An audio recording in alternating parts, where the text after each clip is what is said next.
आप सुन रहे हैं सिंगर दीपक दीवाना को।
आप सुन रहे हैं सिंगर दीपक दीवाना को।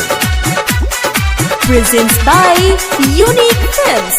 झूठा रहे तो हर प्यार, झूठे रहे करार, संगहि जिए मरे के चिड़िया कहलू बेकार।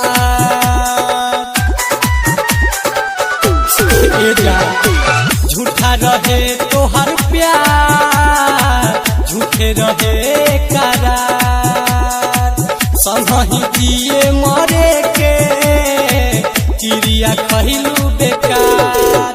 खुशी रही हो तू आबाद हो, कोई दी हलू बर्बाद हो, हर दी हो फोटो जवन तहरा संगे होई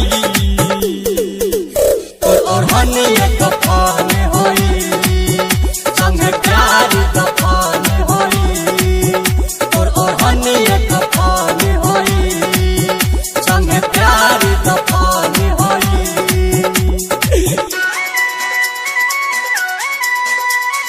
DJ Manish Raksol।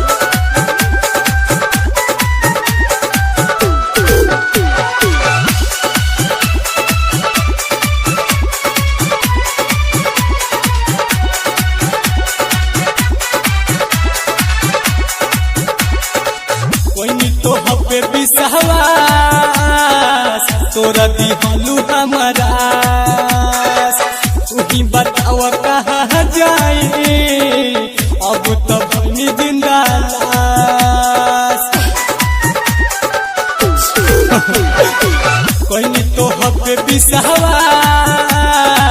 तोरा दिहलू हमारा, तू बताव कहाँ जाए अब तो बनी जिंदा लाश।